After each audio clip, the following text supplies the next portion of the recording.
$20 million. Ripped in half, then ripped again. The branch manager at First Elite didn't see a tech genius. He saw a woman in a hoodie who didn't belong. He laughed while he tore it, certain he was stopping a criminal. He was so focused on his own arrogance that he didn't hear the silence fall over the lobby when his CEO walked in. He didn't see his boss's face turn white. And he definitely didn't see the tiny camera on her lapel recording every second of his career-ending mistake. Most people miss these warnings until it's already over.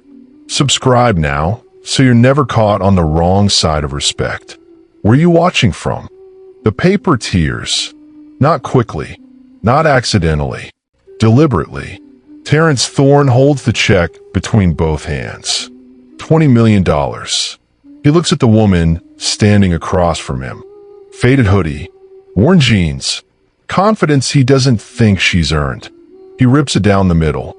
The sound cuts through the marble lobby like a verdict.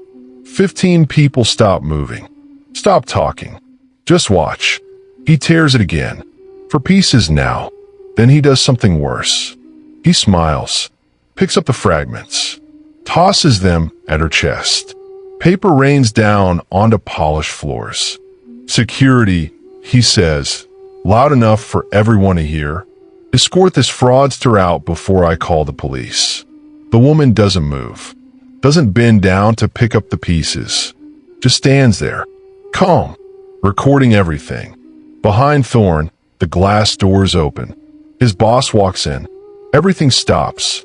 6 hours earlier, Zora Vance sat in her kitchen in a quiet suburb outside Dallas. Morning light came through the window. Coffee going cold in a mug she forgot to drink. On the table in front of her, a briefcase and a check. The briefcase was old, cracked leather, worn handle wrapped in electrical tape. It belonged to her father, Gerald Vance. Worked as a janitor for 40 years at buildings most people never noticed. Died when Zora was 26. Left her two things, this briefcase and one piece of advice. True power doesn't need a shout. It just needs to be right. The check was new, issued 3 days ago. $20 million. Made out to Zora Vance. Payment for the sale of her company. Coleman Logistics IE. 8 years of work. 8 years of 3 a.m. coding sessions. 8 years of pitches to investors who looked at her and saw risk instead of brilliance. She built software that predicted supply chain failures before they happened. Saved companies millions. A global conglomerate wanted it. Wanted it enough to write a check with 8 digits. Zora could have done a wire transfer. Could have handled this from her couch. But there was something about walking into a bank, placing a check on the counter, being treated like any other customer with money they earned. Her father taught her that. She opened the briefcase. Business documents, acquisition papers, tax returns showing 5 years of revenue growth. 2 forms of ID, everything legitimate, everything earned. Then she noticed something, a seam in the lining, barely visible. She pressed it. A hidden compartment opened. Inside, a worn journal. Her father's handwriting. Dates going back 23 years. Notes about buildings he cleaned. Names she didn't recognize. Numbers that looked like account codes. One phrase appeared on multiple pages. Project Emerald. Zora had never seen this journal before. Never knew her father kept records of anything. She started reading. The entries weren't about janitorial work. They were about observations. Conversations overheard. Documents accidentally seen. Her father wasn't just a janitor. He was documenting something. The last entry was dated 2 weeks before he died. They know I know. Getting transferred to night shift. If something happens, the briefcase has everything. Zora's hands went cold. She closed the journal, placed it back in the hidden compartment. Today was supposed to be simple. Deposit the check. Close one chapter. Start another. But nothing felt simple anymore. She looked at the clock. 11:47. The bank would be busy during lunch rush. Good. Witnesses mattered when things went right. She didn't know yet they'd matter more when things went wrong. Zora grabbed her keys, walked to her car, a 10-year-old sedan. Nothing flashy. She didn't believe in performing wealth. As she pulled out of her driveway, she noticed a black SUV parked 3 houses down. Tinted windows, engine running. It had been there yesterday too. She drove toward the bank. The SUV followed, stayed 2 cars back. Professional distance. Zora's pulse quickened. She took a detour. The SUV stayed with her. She circled back. Still there. Whoever they were, they wanted her to know they were watching. She arrived at First Elite Bank at 12:11. Parked. Sat in her car for 30 seconds. The SUV parked across the street. Zora reached up, touched the small device clipped to her jacket lapel. It looked like a decorative pin. It wasn't. She pressed the button. The recording started. Then she walked through the glass doors into 52 minutes that would change everything. First Elite Bank looked expensive. Glass walls, marble floors, the kind of polished stone that reflected your face back at you while you waited. The air smelled like leather furniture and money that didn't need to prove itself. 12:13 p.m. lunch rush. The lobby was packed. Corporate employees depositing paychecks. Business owners handling transactions. Everyone moving with the efficiency of people who had somewhere else to be. Zora stood in line. 5 people ahead of her. She watched the tellers work. Fussed. Professional. Respectful. Then she noticed the man at the center desk. Terrence Thorne. Branch manager. Name badge polished. Suit pressed. Hair styled with the kind of precision that suggested he spent significant time in front of mirrors. He was helping a client. White man. Mid-50s. Depositing what looked like a substantial check. Thorne smiled. Nodded. Called him by name. Made small talk about golf. Processed everything in under 4 minutes. The client left happy. Thorne looked up. Scanned the lobby. His eyes passed over Zora. Paused. Came back. She saw it happen. The calculation. The assessment. Hoodie. Jeans. Backpack instead of briefcase. Young. Female. Black. His expression shifted. Subtle. Most people wouldn't notice. But Zora had seen that look her entire life. The look that decided she didn't belong before she even spoke. Next. A teller called. The person in front of Zora moved forward. 4 people left. Thorne stood, walked over to the teller stations, whispered something to the woman at window 3. She glanced at Zora, nodded. 3 people ahead now. Zora felt the weight of the check in her jacket pocket. $20 million. 8 years of her life. Proof that she built something real. But in this lobby, with these marble floors and expensive air, she knew none of that mattered yet. What mattered was what Terrence Thorne decided when he looked at her. 2 people left. Thorne returned to his desk, sat down, typed something into his computer. His eyes kept flicking toward the line, toward Zora. Next. 1 person. Zora's phone buzzed. Text message from her legal team. Recording active.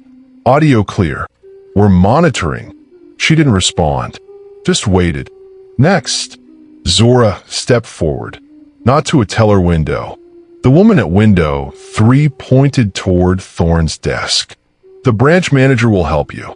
15 pairs of eyes watched Zora walk across the lobby. Her sneakers squeaked slightly on the marble. The sound felt louder than it should. Thorne didn't stand when she approached. Didn't smile. Just looked at her with the expression of someone already sure of what they were dealing with. Good afternoon, Zora said. Calm. Professional. I'd like to make a deposit. Thorne leaned back in his chair. What kind of deposit? A check. How much? Zora placed the check on his desk. Face up. Clear. Legitimate. $20 million. Thorne stared at it, then at Zora, then back at the check. Something moved behind his eyes. Not surprise. Certainty. He picked up the check, examined it like it might disappear if he looked away. Where did you get this? Not congratulations. Not let me verify this for you. Just where did you get this? Like the only possible explanation was theft. Zora kept her voice level. I earned it. Sale of my company. All the documentation is here. She pulled a folder from her backpack. Acquisition papers. Business registration. Tax returns. Thorne didn't open the folder. Didn't even look at it. I'm going to need to see some identification. Of course. Zora handed him her driver's license. Current. Valid.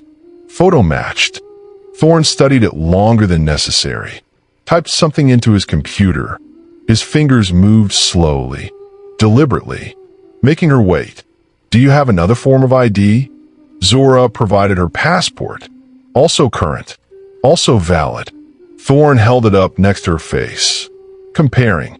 The gesture was public, performative, making sure the 15 people in the lobby saw him being thorough. And you said, this is from the sale of the company? Yes. Coleman Logistics IE. The documentation is right there. Thorne finally opened the folder, barely glanced at the papers, closed it. This seems inconsistent. With what? He didn't answer directly. Instead, he looked past her, toward the line of customers, toward his audience. We get sophisticated fraud attempts every week. People with fake documents, stolen identities, checks that look real but aren't. This check is real. You can call the issuing company. Their CFO's direct number is on the letterhead. Thorne ignored that. He picked up his phone, dialed an internal extension. Security, I need you at my desk. The words landed like an accusation. Zora felt the shift in the lobby. People stopped pretending not to watch. Now, they were just watching. Openly, 2 security guards approached. One older, one younger, both uncomfortable. This woman has presented a check that requires additional verification, Thorne said. His voice carried across the marble. I need you to wait with her while I make some calls. Wait with her, like she might run, like she was dangerous. The older guard, name tag reading Thomas, shifted his weight. Sir, is there a problem? Just following protocol, Thomas. But it wasn't protocol. Zora knew that. She helped write the fraud detection software this bank used. Real protocol involved verification calls, database checks, 30 seconds of actual work. This was something else. Thorne stood, picked up the check, looked at Zora with an expression that made her understand exactly what was about to happen. Where did you steal this? The question echoed. Zora took a breath. Stay calm. I didn't steal anything. That's payment from my company. 8 years of work. Legitimate acquisition. Everything is documented. Your company. Thorne's tone dripped disbelief. What company? Coleman Logistics IE. Supply chain optimization software. 23 employees. Clients in 6 states. Thorne smiled. Not friendly. Pitying. And you expect me to believe a woman like you built a $20 million company? There it was. The thing he'd been thinking since you walked in. Finally said out loud. A woman like you. The lobby went silent. Zora didn't flinch. She'd heard versions of this her entire life. From investors who passed on her company. From conference panels that didn't include her. From 1,000 small moments where someone decided her success wasn't possible before asking a single question. A woman like me, she repeated. Calm. Clear. What does that mean? Thorne backpedaled. Barely. I mean someone claiming to run a major tech firm while depositing checks in person. Successful people use wire transfers. Private banking. They don't walk into branches during lunch rush. My father taught me to handle important transactions in person, face to face, with respect. Well, your father should have taught you not to waste my time with fairy tales. Someone in line gasped. Quiet. Shocked. Zora pulled 3 additional forms of ID from her folder. Business cards, corporate registration documents, press releases announcing the acquisition. She placed them on Thorne's desk in a neat row. Everything you need to verify this check is right here. The issuing company's phone number, my business attorney's contact information, tax returns showing 5 years of revenue. I brought more documentation than legally required because I knew this might happen. Thorne glanced at the documents, didn't pick them up, just looked at them like they proved his point instead of hers. Sophisticated fraud always comes with sophisticated documentation. He picked up his phone again, dialed, waited. Fraud department? I have a customer here with a highly suspicious check. 20 million. Yes. I'll hold. He placed the phone on speaker. Let everyone hear. Let Zora hear herself being reported as suspicious. The whole music played. Classical. Ironic. Thorne leaned back in his chair, crossed his arms, watched Zora like she might bolt. The music stopped. A voice came through. Fraud department, this is Marcus. I have a check here that needs immediate verification. $20 million. Customer is refusing to provide adequate explanation for the source. I provided complete documentation, Zora said, loud enough for the phone to pick up. Thorne ignored her. Can you run the account number? Keyboard sounds through the speaker. 30 seconds of typing. The account shows recent activity. Large transfers. But I'll need to escalate this to verify a check this size. Can you get authorization from the issuing company? That's what I'm saying, Zora interjected. Call them. The number is on the paperwork. Thorne hung up. Didn't call the company. Didn't verify anything. Instead, he stood, held the check between both hands. Zora's entire body tensed. She knew what was about to happen, could see in his eyes. The decision already made. This check is fraudulent. You haven't verified anything. You refused to make a single call, too. I don't need to verify fraud. I can see it. He positioned his hands on either side of the check. $20 million. 8 years of work. Everything Zora built. Then he tore it. The sound was loud, final, deliberate. He ripped it down the middle, slowly, making sure she watched, making sure everyone watched. Then he tore it again, for pieces. Zora's hands stayed at her sides. Her face didn't change, but something broke inside her that had nothing to do with money. It was the disrespect, the performance, the casual destruction of something he never bothered to understand. Thorne held the 4 pieces above Zora's chest, opened his hands. Paper fell. Some pieces hit her hoodie. Others landed on her shoes. One fragment floated to the marble floor between them. Security, Thorne said. Calm. Satisfied. Escort this fraudster out. I'm calling the police. The lobby held its breath. 15 people watching. Not one of them moved. Not one of them spoke. Thomas, the older security guard, looked uncomfortable. Sir, maybe we should. Now, Thomas. Zora bent down, picked up the 4 pieces of her check.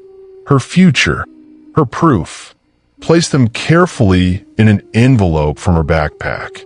Then she stood, looked directly at Terrence Thorne. What's your full name? Terrence Thorne, branch manager. And you need to leave before I have the police remove you. Thank you, Mr. Thorne. Zora took out her phone, took a photo of his name badge, of the torn check pieces. of the security camera timestamp visible on the wall behind him.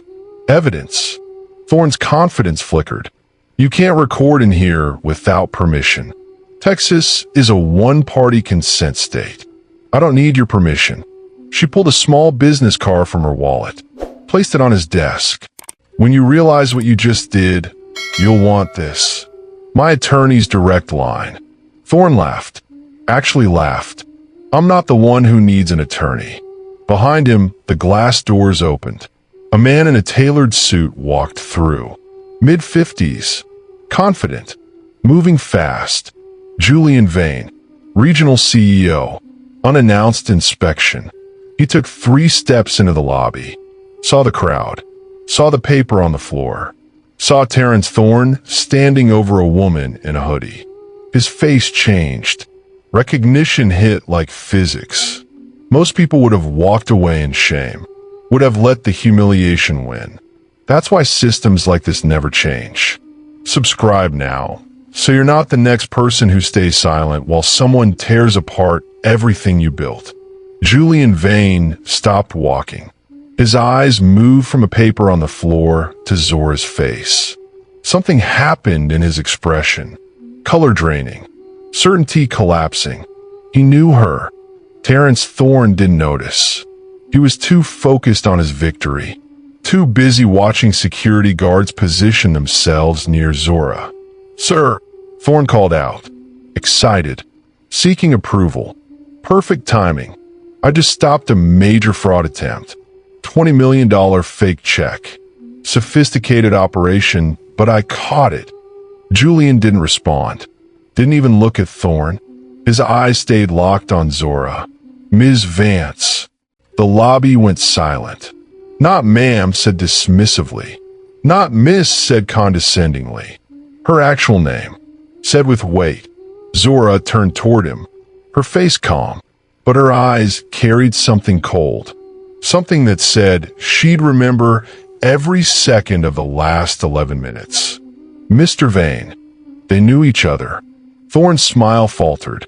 His eyes moved between them, trying to understand, trying to recalculate. Julian took a step forward, then another. His polished shoes clicked on marble. Each step sounded like a countdown. He stopped in front of Zora, bent down, picked up one of the torn check pieces from the floor. He read it. His hand started shaking. Mr. Thorne. His voice was quiet, controlled in the way voices get when screaming would be too small a response. What did you do? Sir, Thorne's confidence was cracking. The customer presented a fraudulent check. I followed protocol. I protected the bank from protocol. Julian's voice dropped lower, colder. What protocol tells you to destroy a customer's property before verification? The amount was suspicious. The customer's appearance didn't match. Didn't match what? Thorne went silent. The answer was obvious to everyone watching. Didn't match his assumption about what $20 million should look like.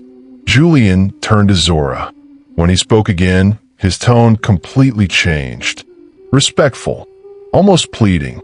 Ms. Vance. Mung. I don't know what to say. This should never have happened. Mung. The word cut through the lobby like a blade. Not ma'am, the way Thorne had been using it. Dismissive, condescending. This was ma'am with respect, with recognition. Thomas and the other security guard took a step back. They'd been in banking long enough to understand what was happening. Thorne's face went white. Sir, I don't understand. Who is she? Julian didn't answer. He was staring at the torn check pieces in his hand, at the signature, at the company name. You didn't make a single verification call, did you? I called the fraud department. They said, did you call Coleman Logistics? Did you call the issuing bank? Did you spend 30 seconds confirming what was right in front of you? Thorne's silence answered. Julian turned back to Zora. His jaw was tight, his hand still shaking slightly. Ms. Vance, could we please speak in my office? Privately? No. The word was simple, final. Julian blinked. I am sorry. You want to handle this privately, where no one can hear, where there are no witnesses. Zora's voice stayed calm, ice calm. Your branch manager humiliated me publicly, accused me of fraud publicly, destroyed my property publicly. We're staying public. Someone in the lobby whispered to the person next to them. Phones came out, not hiding it, recording openly now. Julian's face showed pure panic. Ms. Vance, please. I know you're upset, but... Upset. Zora repeated the word like she was testing its weight. Your manager ripped apart 8 years of my life and threw the pieces of my chest. Upset doesn't cover it. Thorne tried to speak. I was protecting the bank from... Be quiet, Terrence. Julian's voice cracked like a whip. Thorne's mouth snapped shut. Julian took a breath, tried to compose himself, tried to find words that might undo the last 12 minutes. Ms. Vance, I understand your frustration. This was clearly a terrible mistake, but I'm sure we can reach an understanding that doesn't involve. He stopped. Noticed the small device on Zora's lapel, the tiny lens. Have you been recording this? Since the moment I walked through your doors. My legal team has been monitoring everything. Julian's face went from white to gray. Your legal team? Yes, they're very good. They specialize in cases exactly like this. Thorne finally understood. His knees actually buckled. He grabbed his desk for support. Sir, I didn't know. The way she was dressed, I thought. You thought you could judge who deserves respect based on their clothes. Julian turned to face his branch manager. His voice stayed quiet, but everyone heard every word. Mr. Thorne, do you have any idea who you just humiliated? Thorne shook his head, couldn't speak. This is Zora Vance. She didn't just build Coleman Logistics AI. She built the fraud detection software this entire bank uses. The software you should have been using instead of your gut instinct. The lobby absorbed this information. Whispers multiplied. Julian continued. And more importantly, as of yesterday's board meeting, Ms. Vance is our new regional director of technology integration, which means she's not just a customer. She's your superior. The lobby erupted. Gasps. Shocked laughter. The sound of someone's worldview shattering in real time. Thorne's legs gave out. He sat down hard in his chair. Zora's face didn't change. She'd known this moment was coming. Had been waiting for it through every second of Thorne's arrogance. You were testing us, Thorne whispered. This was a test. No, Zora said. This was me trying to deposit a check. You turned it into a test. And you failed. Julian Vane stood between his destroyed branch manager and the woman who could end his career with a single phone call. Ms. Vance, please. Let me escort you to a private conference room. We could discuss how to move forward. Calmly. Professionally. We're not moving anywhere. Zora's voice stayed level. You humiliated me in front of 15 witnesses. We're resolving this in front of 15 witnesses. I understand your anger, but surely, do you? Do you understand what it feels like to walk into a bank with money you earned and be treated like a criminal before you even speak? Do you understand what it's like to provide every piece of documentation requested and still have someone tear up your work like it's trash? Julian had no answer for that. Thorne tried again, voice shaking now, desperate. Ms. Vance, I'm so sorry. I made a terrible mistake. I was just trying to protect the bank. Fraud is such a serious... Fraud. Zora turned to face him. You mentioned fraud 17 times in our conversation. You know how many times you mentioned verification? 0. You know how many calls you made to actually confirm anything? 0. She reached in her backpack, pulled out a document, placed it on Thorne's desk. This is your performance review from last quarter. I read it this morning. Want to know what it says? Thorne's face was the color of old paper. Zora read aloud. Terrence Thorne exceeds expectations in fraud prevention. Successfully identified and stopped 12 high-risk transactions. Recommended for performance bonus. She looked up. 12 transactions. I pulled the details. Want to guess what all 12 customers had in common? Silence. They were all people of color. All presented legitimate checks. All were turned away without verification. And you were rewarded for it. The lobby had gone completely still. Phones recording. Witnesses absorbing every word. Julian's voice was barely a whisper. That's not possible. It's documented. Your bank pays bonuses for rejecting transactions that never get verified. You created a system that rewards discrimination. Dressed it up as fraud prevention. Made official policy. Zora pulled another document from her backpack. This one older. Worn. This is my father's journal. Gerald Vance. Worked as a janitor in corporate buildings for 40 years, including this bank's headquarters 23 years ago. She opened it to a marked page. He documented something called Project Emerald, a training protocol that taught managers to profile customers based on zip codes, based on appearance, based on assumptions about who could and couldn't have money. Julian's face showed recognition. Then horror. Project Emerald was discontinued in 2008, he said quickly. We updated all our policies, implemented bias training. That program doesn't exist anymore. Then why did Mr. Thorne just quote it verbatim? She looked at Thorne. You said transactions that seem inconsistent with customer presentation. That's page 14 of the original Project Emerald manual. Word for word. Thorne couldn't meet her eyes. So either your bank never actually discontinued the program, or managers are still using decades-old discrimination protocols and calling it experience. Julian tried to step closer. Zora held up her hand. He stopped. Ms. Vance, I swear to you, this is not who we are. This is not what we stand for. If there are systemic issues, we will address them. Immediately. Thoroughly. I will personally oversee. You'll personally oversee covering this up. That's not what You want me in a private room, so you can make this disappear. Offer me money, a position, whatever it takes to keep this quiet. Julian's silence confirmed it. Zora held up her phone. The recording I've been making isn't just going to my legal team. It's being live-streamed to a secure server. Everything Mr. Thorne said, everything you're saying now, already backed up, already documented. Julian's last shred of composure broke. What do you want? I want Mr. Thorne's employment file. Every customer complaint. Every rejected transaction.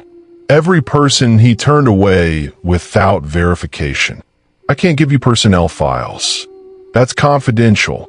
Then I'll get them through discovery. The word landed like a threat because it was one. Ms. Vance, please. If this becomes a legal matter, it became a legal matter the moment your manager destroyed my property. I'm just deciding how public it becomes. Thorne stood, shaking. I'll resign. Right now. I'll leave quietly. Just please don't. Quietly. Zora's voice cut like wire. That's what everyone wants. Quiet resignation. Quiet settlement. Quiet disappearance. Like it never happened. Like the next person who walks in here won't face the same assumptions. She turned to the lobby. To the 15 witnesses. To the phones still recording. How many of you have been treated like this? Not here necessarily, but somewhere. Some bank, some store, some office where someone looked at you and decided you didn't belong. 3 hands went up, then 5, then 8. And how many of you stayed quiet? Took the humiliation, walked away, the hand stayed up. That's why this keeps happening. Because staying quiet is easier than fighting. Because systems protect themselves and people protect their careers. She turned back to Julian. I don't want a board seat. I don't want your apology. I want accountability. Name your terms. Full audit of every rejected transaction from the past 5 years. Independent review. Public results. Compensation for every customer who was profiled. And Mr. Thorne's employment file made available to anyone investigating similar complaints. Julian looked like he might be sick. If I agree to that, the bank's reputation. Your reputation was destroyed the moment Mr. Thorne tore my check. I'm just deciding whether it gets rebuilt on truth or hidden under settlements. Zora pulled one more document from her backpack, placed it on the desk. This is a bonus structure document. It shows Mr. Thorne received $8,500 last year for fraud prevention. The dates match exactly with the complaints I mentioned. He was paid to discriminate. Julian picked up the paper. Read it. His hands are shaking badly now. I didn't approve this, but someone did. Someone created incentives that rewarded profiling. Someone built a system where treating people like criminals became profitable. And that person is still working here, still making decisions, still creating policy. Julian had no response. Zora looked at the crowd, at Thomas the security guard, at the teller who directed her to Thorne's desk, at the customers who'd watched everything. If you were in my position, what would you do? Take money and stay quiet? Or fight and make sure this doesn't happen to the next person? She paused. Tell me in the comments. Silence if you'd take the settlement. Justice if you'd fight. Then she turned and walked toward the door. Julian called after her. Ms. Vance, wait. Please. We need to resolve this. Zora stopped. Didn't turn around.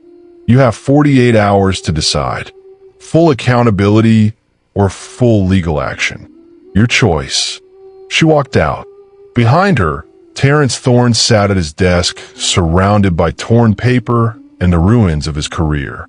Julian Vane stood in the middle of the lobby, knowing that one word, ma'am, had come exactly 43 minutes too late. And 15 witnesses pulled out their phones to share what they'd just seen. The story was already spreading. If you're still watching without subscribing, you're missing the endings. The moments when justice actually wins. Don't be the person who watches the whole story but misses what happens next. Subscribe now. Zora didn't leave. She stood just inside the glass doors. Waited. Let Julian Vane think she was walking away. Let Terrence Thorne believe the worst was over. Then she turned around, walked back to Thorne's desk, opened her backpack, pulled out a second folder, thicker than the first. Years of research compressed into documentation. Before I go, there's something you should see. She placed the folder on Thorne's desk, opened it to reveal a spreadsheet, color-coded, cross-referenced, brutal in its clarity. This is every transaction your branch rejected in the past 18 months. 247 total. I organized them by zip code. Julian stepped closer, looked at the page. His face changed. The zip codes were highlighted. West Dallas, South Oak Cliff, Pleasant Grove, areas where median income was lower, where populations were predominantly Black and Latino. 247 rejected transactions. Zora continued. Average check amount, $43,000. All legitimate. All verifiable. None of them verified before rejection. Thorne reached for the papers. Zora pulled them back. Don't touch what you can't afford to break. She flipped to the next page. A second spreadsheet. Different zip codes. Highland Park. University Park, Preston Hollow, wealthy, predominantly white. Same 18-month period. Same branch. 198 large deposits. Average amount, $78,000. Want to guess how many were rejected without verification? Silence. 0. Not one. Every single customer was processed with standard protocol. One ID, quick verification, professional courtesy. Julian's voice was barely audible. How did you get this data? I built your security system, remember? I have access to everything. Transaction logs, customer complaints, performance reviews, all of it backed up, all of it documented. She turned to the next page.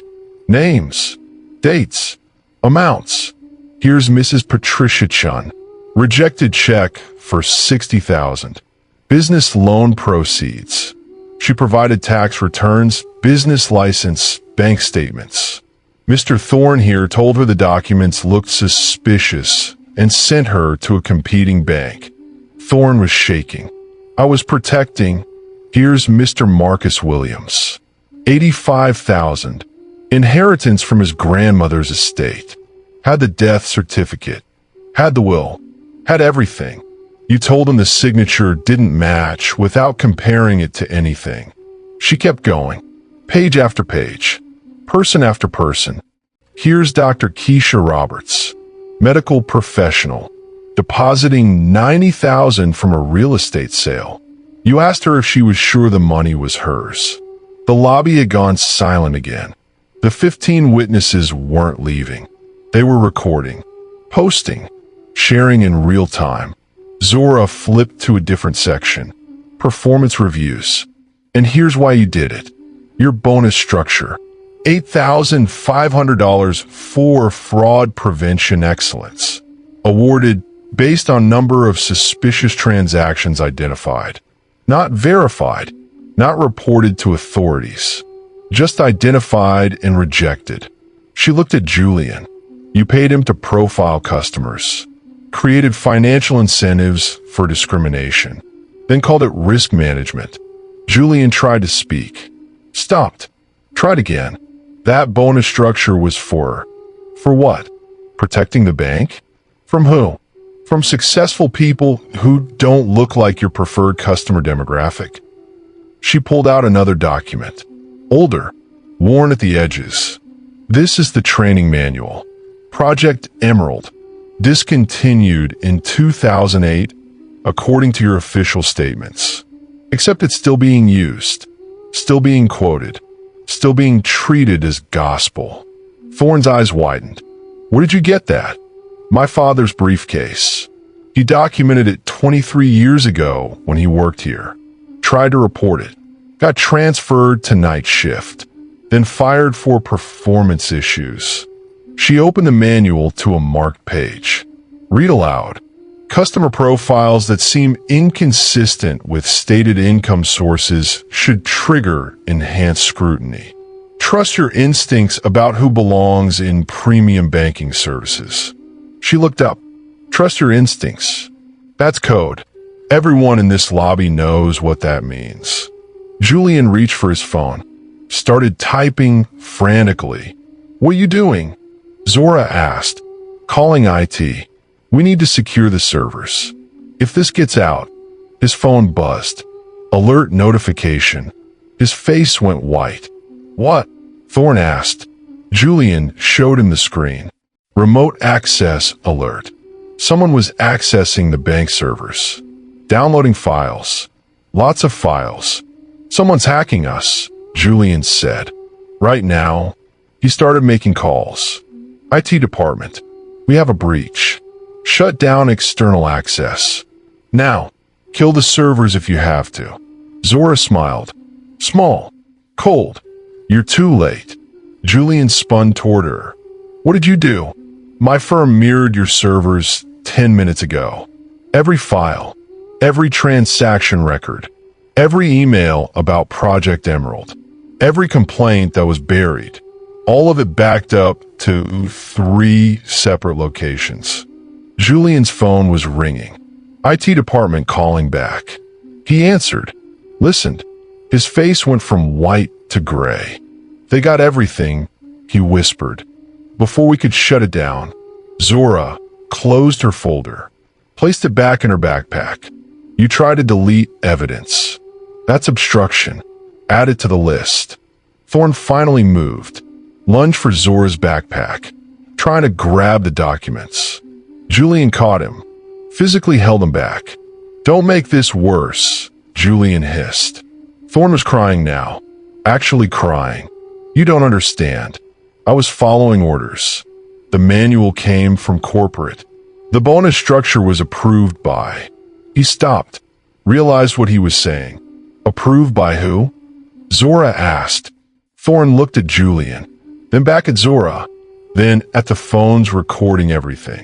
"I want an attorney." "Good choice," Zora said. "You're going to need one." She walked toward the door. This time she made it outside. Most people think their money is safe behind marble and glass. They think banks work for them. They don't see the systems designed to keep certain people out. Subscribe now, so you're the one who sees how the game is really played. Zora sat in her car, hands on the steering wheel, not driving, just breathing. The briefcase sat on the passenger seat. Her father's briefcase. She'd carried it for years without knowing what it really meant. She opened it again, pulled out the journal from the hidden compartment, started reading from the beginning. The first entry was dated November 3rd, 23 years ago. Started night shift at First Heritage headquarters.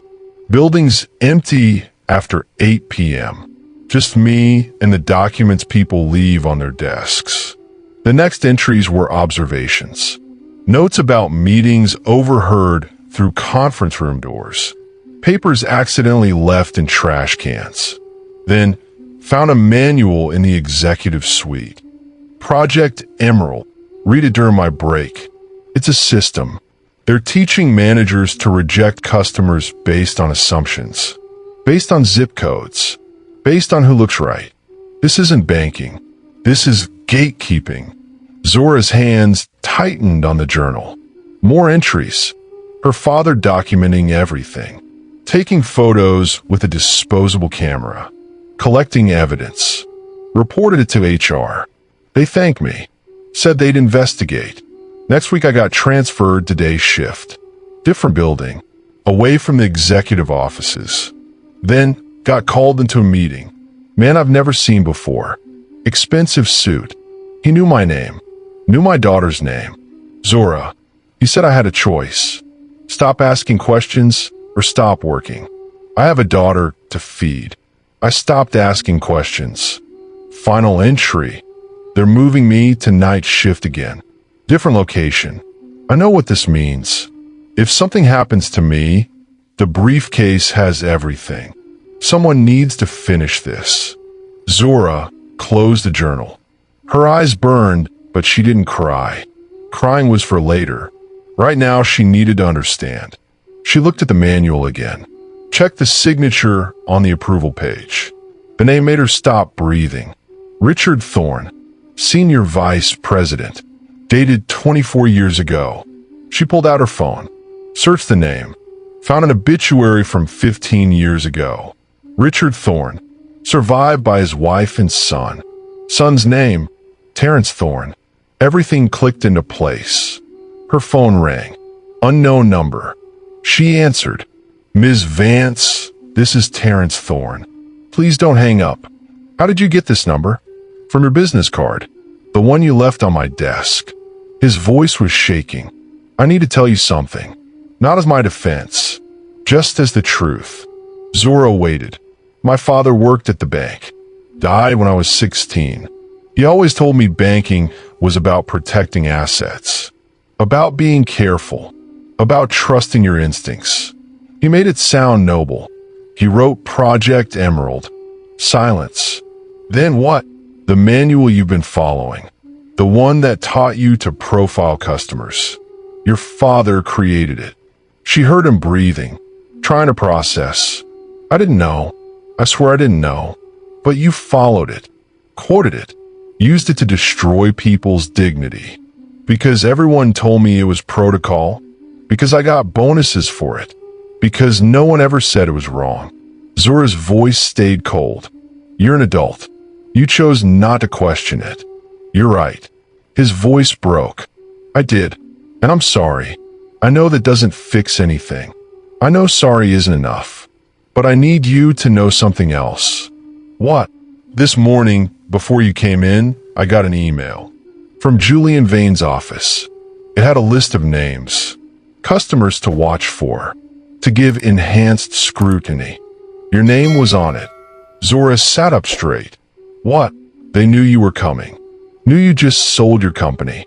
The email said to be extra careful with your transaction, to verify everything, to not take any risks. They set you up. I think they wanted me to reject you. Want an excuse to keep you from depositing that money. When I tore up the check, I thought I was following orders. I didn't know I was being used. Zora's mind was racing. Do you still have that email?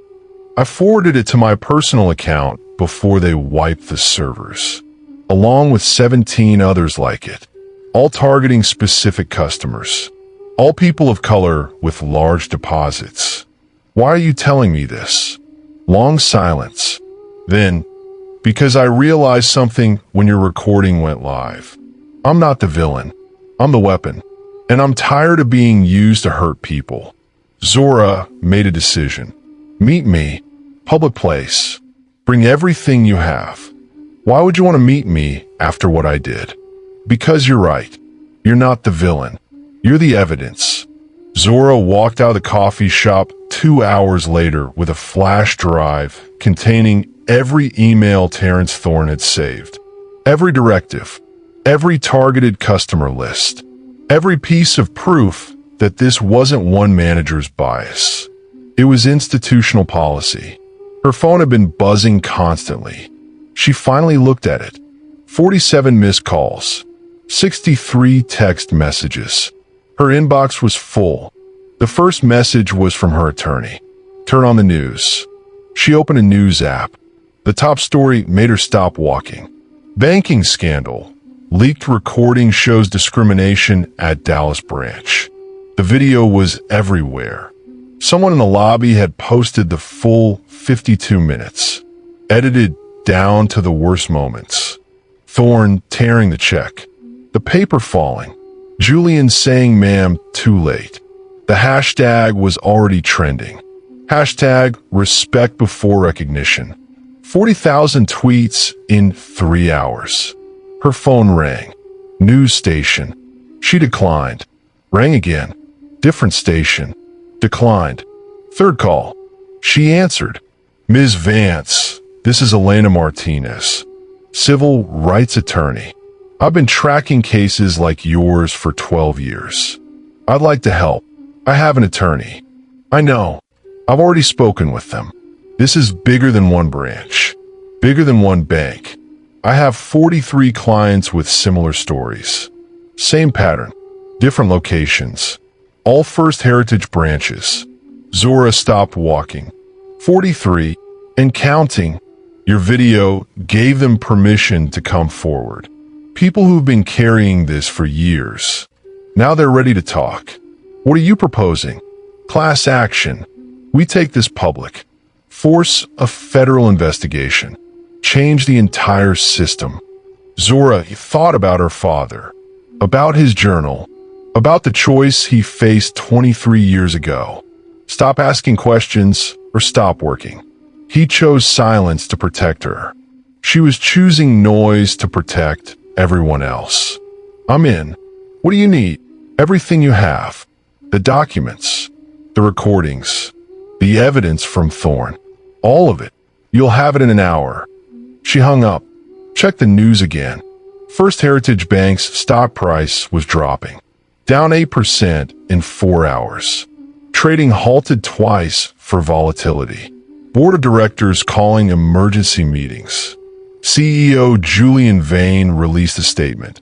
We take these allegations seriously. We are conducting a thorough investigation. We remain committed to serving all customers with respect and dignity. The statement was carefully worded, admitted nothing, promised everything, changed nothing. The comments section was brutal. Too late for statements. We saw the video. I've been saying this for years. No one believed me. This is every bank. Not just one. Her phone buzzed again. Text from an unknown number. We'd like to help with your legal fees. Pro bono. No strings. Just justice. She checked the sender's email domain. Recognized it immediately. Sterling Financial. First Heritage's main competitor. She called Elena Martinez back. I just got an offer from Sterling Financial. They want to pay legal fees. Elena was quiet for a moment. Don't take it. Why? Because Sterling didn't offer out of goodness. They offered because First Heritage's stock is crashing. If this scandal gets big enough, Sterling can attempt a hostile takeover. They're not helping you. They're using you. Zora felt something cold settle in her chest. How do I know you're not using me too? You don't. But I'm not offering money. I'm offering 43 people who need the same thing you do. That's the difference. Zora made another decision. Send me their information. Every single person. I want to know their stories. She walked back to her car. The black SUV was still parked across the street. Still watching. This time she walked toward it. Knocked on the window. The window rolled down. The driver was young. Professional. Uncomfortable. Who sent you? I can't. Who sent you to follow me? The driver looked at someone in the back seat. Nodded. The back door opened. A woman stepped out. Tailored suit. Expensive jewelry. Confidence that came from never being questioned. Ms. Vance. I am Kathleen Reeves, board member at First Heritage. I've been trying to reach you. By having me followed. By trying to protect you. There are people who want to use this situation. Turn it into something bigger than it needs to be. It's already bigger than it needs to be. Your bank made it that way. Catherine's smile was practiced. We'd like to offer you a settlement. Generous. Immediate. Enough to make all of this go away. How much? $50 million. Plus your position as regional director. Plus a formal apology from the CEO. All you have to do is sign an NDA and withdraw the complaint. Zora looked at her. Really looked. Saw the calculation. The assumption that money would solve everything. No. Catherine's smile faltered. Ms. Vance, be reasonable. $50 million isn't enough to buy my silence. Isn't enough to erase what happened. Isn't enough to stop this from happening to the next person. Then name your price. There isn't one. Because this isn't about money. It's about the fact that your bank taught managers to judge people by their skin. Paid them to discriminate. And now you want to pay me to pretend it never happened. Catherine's expression hardened. You're making a mistake. Once this becomes public, once lawyers get involved, you lose control. The story becomes about lawsuits and settlements instead of justice. Good, because settlements are what you've been doing for 20 years. Buying silence, burying complaints. My father tried to report this. You paid him to stop. Catherine went very still. What did you say? Gerald Vance. Janitor. 23 years ago. He found Project Emerald. Tried to report it. Got threatened. Got silenced. And now his daughter is finishing what he started. Catherine stepped back toward the SUV. You should reconsider. No, you should prepare. Because everything I have is going public in 48 hours. And there's no settlement big enough to stop it. Zora walked away. Behind her, Catherine Reeves made a phone call. The real war was about to begin. Drop a yes in the comments if you've ever felt like the system was working against you. Let's see how many of us have been in Zora's shoes. Don't just watch. Participate. 72 hours after the video went viral, Zora Vance walked into First Heritage Bank's corporate headquarters. Not as a customer, as regional director of technology integration. The position the board had appointed her to before any of this started. She wore the same hoodie, the same jeans, the same sneakers that squeaked on marble. She wanted them to see exactly who they'd tried to humiliate. The receptionist looked uncomfortable. "Ms. Vance, they're waiting for you in the executive boardroom. 10th floor. I know where it is." The elevator ride was silent. Just Zora and her father's briefcase. She could feel the weight of the journal inside. The evidence. The legacy. The doors opened. The boardroom was exactly what she expected. Mahogany table. Leather chairs. Floor-to-ceiling windows overlooking Dallas. The kind of room where decisions got made about people who would never see the inside of it. 7 board members sat around the table. Catherine Reeves at the head. Julian Vane to her right. Others Zora didn't recognize. All of them in suits that cost more than most people's monthly rent. Catherine stood. "Ms. Vance, thank you for coming. Please sit." Zora didn't sit. She placed her briefcase on the table, opened it. "Before we begin, I want to be clear about something. I'm not here to negotiate. I'm here to inform you of what happens next." Catherine's smile was tight. "We'd prefer to handle this as a collaborative discussion. You don't get to prefer anything right now. You lost that option when your branch manager tore up my check." She pulled out a folder, the same one she'd shown Julian. Transaction records, rejection patterns, zip code analysis. "This is going to the Department of Justice tomorrow. Federal civil rights investigation. They'll have full access to your servers, which my team mirrored before you try to wipe them." One of the board members, older man with gray hair, spoke up. "Ms. Vance, surely we can reach an understanding." "I'm not finished." She pulled out another document. Terrence Thorne's emails, the targeted customer lists, the directives from corporate.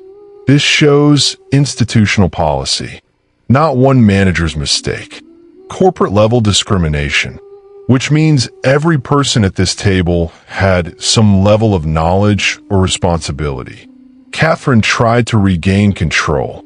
"We've already terminated Mr. Thorne, implemented new training, updated our protocols. After you got caught, after the video went viral, after your stock dropped 12%, you're not fixing the problem. You're managing public relations. What do you want?" This from Julian, voice strained. Zora finally sat, placed both hands flat on the table. "I want the truth. All of it. Every complaint filed in the past 10 years. Every settlement paid. Every NDA signed. All of it made public. That's confidential. That's evidence. And you're going to release it voluntarily or watch a judge order you to release it during discovery. Your choice." Silence around the table. Catherine leaned forward. "Ms. Vance, we're prepared to offer you $75 million. Guaranteed board seat. Complete operational control over bias prevention protocols. You can rewrite the entire system. Make real change. But you have to withdraw the complaint and sign. On Nadia, you keep saying that like it's tempting." Zora pulled out one more document. This one printed this morning. "This is a stock purchase agreement. I used my $20 million acquisition payment to buy First Heritage stock. Bought it during the crash, when everyone was selling, when the price was at its lowest." She slid the paper across the table. "I now own 8.3% of this bank, which makes me the 3rd largest individual shareholder, which means I don't need your board seat. I'm taking one." The room erupted. 3 board members started talking at once. Catherine's face went pale. "That's not possible. Individual stock purchases over 5% require board notification, which I filed yesterday. Check your email. It's all legal, all documented, all final." Zora stood, walked to the window, looked out over the city her father cleaned buildings in, the city that never saw him as more than a janitor. "Here's what happens now. You're going to create a fund. $50 million. compensation for every customer who was discriminated against. Every person Terrence Thorne rejected. Every person any manager at any branch profiled based on zip code or appearance or assumptions. We can just. You can, and you will. Because if you don't, I'm calling a shareholder vote. And I'm going to explain to every investor exactly why this bank's reputation is about to get worse before it gets better. She turned back to face them. You're also going to fire everyone involved in creating Project Emerald. Everyone who approved the bonus structure. Everyone who knew and said nothing. Catherine stood. That could be a dozen people, including members of executive leadership. Good. Leadership is exactly where this started. You're asking us to decimate our own management structure. I'm asking you to remove the people who build a system designed to keep successful people of color from accessing banking services. If that decimates your management, that tells you everything you need to know about your management. Zora picked up her briefcase. You have 72 hours. Agree to everything I've outlined, or I go public with all of it. The emails, the manual, my father's journal documenting how you silenced him 23 years ago. All of it. She walked toward the door. Catherine called after her. If you destroy this bank, thousands of employees lose their jobs. Good people who had nothing to do with any of this. Zora stopped, didn't turn around. My father was a good person. Had nothing to do with Project Emerald. Lost his job anyway. Got threatened. Got silenced. Died carrying secrets he couldn't tell anyone. She looked back over her shoulder. Sometimes good people get hurt when bad systems fall apart. The question is whether we protect the system or fix it. She left. Behind her, 7 board members sat in silence, realizing that the woman in the hoodie had just taken control of their entire institution. 3 months later, Zora Vance walked into the First Heritage branch on Maple Avenue. The same branch where Terrence Thorne had torn her check. The same marble floors. The same glass doors. Everything looked the same. Everything was different. The first thing she noticed, the briefcase mounted on the wall behind the teller stations. Under glass. Preserved. Her father's worn leather briefcase with the cracked handle. A plaque beneath it read, "In memory of Gerald Vance, who saw the truth and tried to speak it. May we always listen to those who warn us." Zora stood there for a moment. Let herself feel it. The weight of 3 months. The legal battles. The board fights. The complete restructuring of policies that had been in place for decades. A young woman approached. Mid-20s. Professional attire. Name tag reading manager. Ms. Vance. We weren't expecting you today. I know. That's the point. I like to see how things work when no one's expecting inspection. The manager nodded. Would you like to observe? We're training new staff this afternoon. Perfect. Zora watched from the side of the lobby as the training session began. 8 new employees. Diverse group. Different ages. Different backgrounds. The trainer was explaining the new protocols. First rule, respect is the default. Not something earned. Not something reserved for customers who look a certain way or present a certain income level. Every person who walks through that door gets the same professional courtesy. No exceptions. One of the trainees raised their hand. What if we suspect fraud? Then you verify. You make the calls. You check the documentation.